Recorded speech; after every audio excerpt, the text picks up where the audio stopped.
Hey guys, welcome to PB Garage. Today we're having a look at this 2007 Jetta GLI. The engine's making a real weird knocking, tapping noise, and hopefully we can diagnose it, fix it, see what's up. All right, stick around.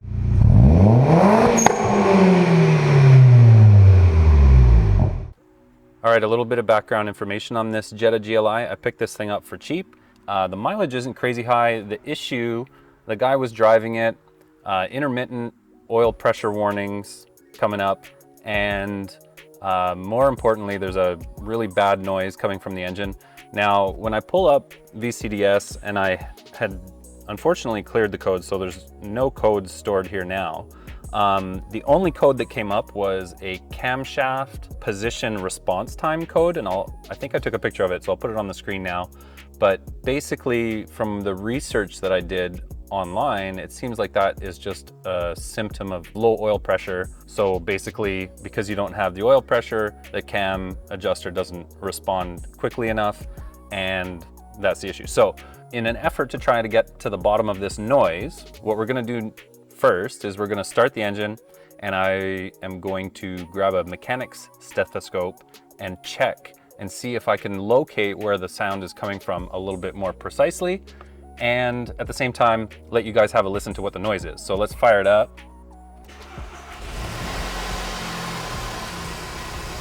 You guys can probably hear that, but I will get the microphone into the engine bay right now so you can hear it a little bit better. Okay, I know it's probably pretty loud for you guys, but you can definitely hear what's going on.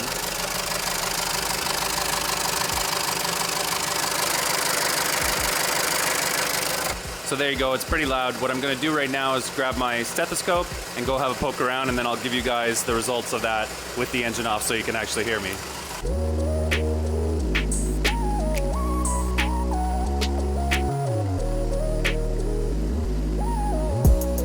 Okay, so what did I hear? Well, first of all, on the cylinder head itself, pretty loud. It definitely sounds like it's, related to timing or something that's related to engine speed, because it's right in tune with RPM. The other place it was really loud was on the oil pan, and you guys probably saw me poking right where there's that sticker on the oil pan.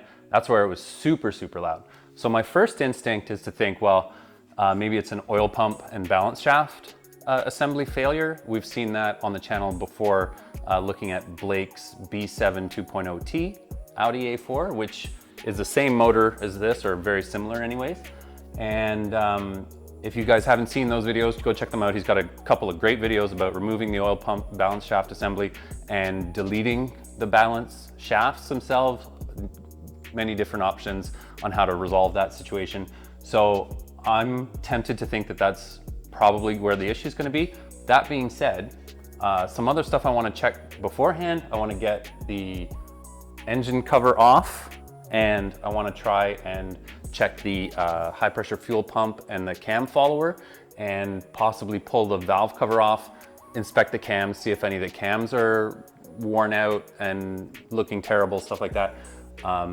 Obviously, to check the oil pump and balance shaft assembly, I'm going to drain the oil to take that oil pan off, so that'll give me a chance to have a look in there as well. And while I'm in there, I can also pull the cover off the top of the timing belt, or that little plastic cover on the top, so that we can have a look at the timing belt.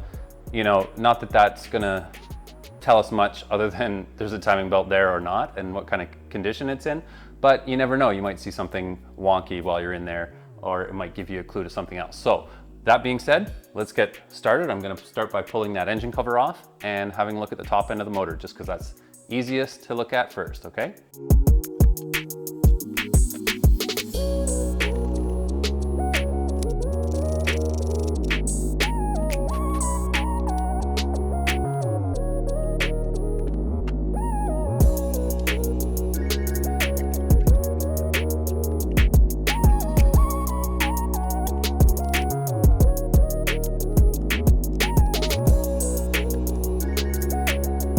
So pulling this timing cover back and having a look, not a whole lot to see, but we can see that the belt is in good condition.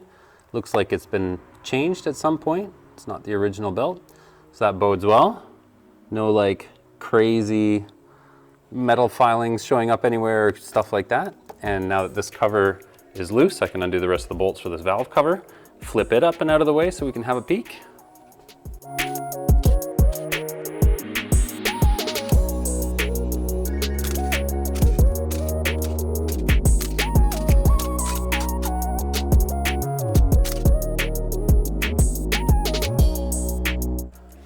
Well, I've certainly seen better looking cams than these, but I've seen much worse looking ones as well. You can see some of them have a little bit of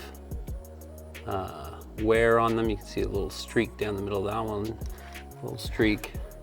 See a little bit here too. You can see it's a little bit of pitting on the side of the lobe there, a little bit of scoring on that lobe there too.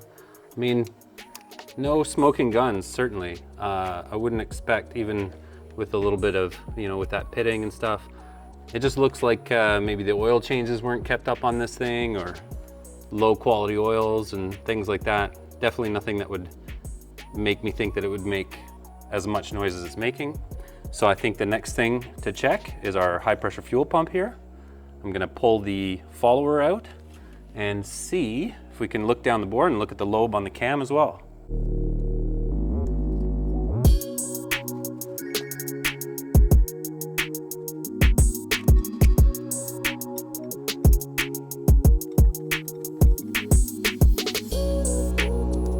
All right, are you guys ready for this? Let me know what you think.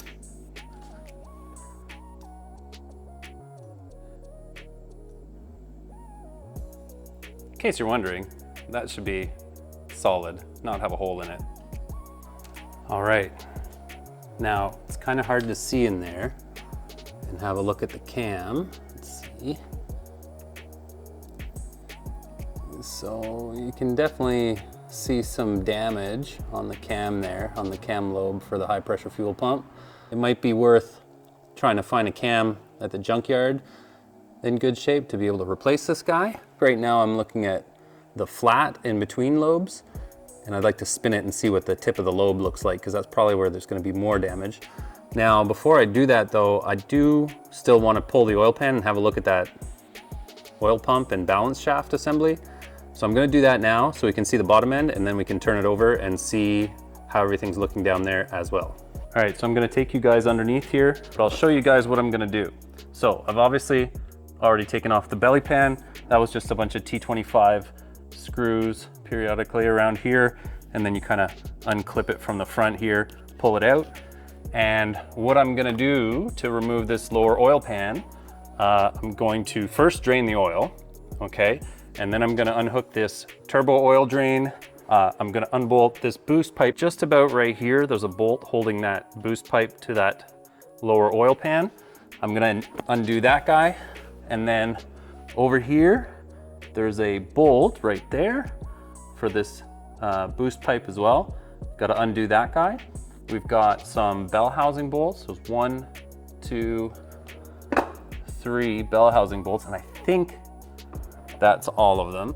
And then around the periphery of the oil pan, there's a whole bunch of these bolts up in through here. So once we've got that other stuff around the outside undone, I can undo all of these bolts here and drop the whole oil pan out. And that'll allow me to have a look at the oil pump and balance shafts, which are all in here. Okay, so just a couple quick little updates. I ended up removing the rubber boost hose that was here, just so I'd have a little bit better access to the bolts holding this hard boost pipe on. And on that note, this guy actually has 2 bolts. So there's one and the other. You can see on the oil pan, there's one spot where it attaches, and 2. So you got 2 bolts on that guy. So when you get to doing the bolts that are holding the oil pan on, that are all the way around, there are 2 bolts that are quite tricky. So we've got a couple here that are not too bad. Sorry, they're up in there. I know, tough to see. There's one up in there, but there's a couple that are in and kind of on an angle. Oh, there it is. We can see it a little bit better there. So there it is, way down in there. The tricky thing about that is it's actually sort of into the bell housing a little bit, so you can't come at it straight from out here. You have to come in on an angle, which makes it very difficult to get onto. So what I do with that guy is I get in here with an Allen key that has a ball socket end here. So if we get in there with that, you can get into it because the ball gives you a bit of an angle. And then on the end here, it'll be too tough to turn it just by hand.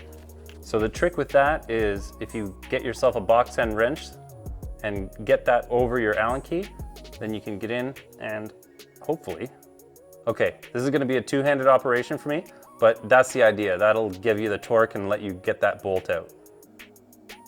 Okay, so I've got all my oil pan bolts out there. Should be just the sealant holding it in place now. So I'm gonna give her a little tappa, boop, boop, and hopefully she'll just come right loose. I've got some cardboard down to catch all my drippies once the oil pan's off.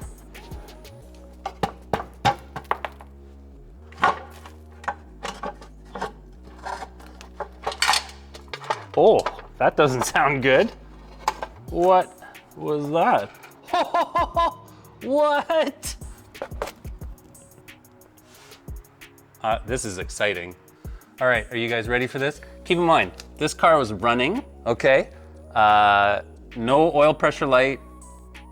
Everything was, you know, good from the cockpit, just the noise, okay?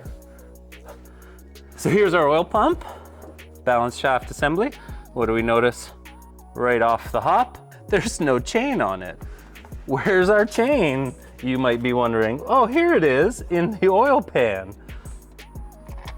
So we've got a broken oil pump drive chain.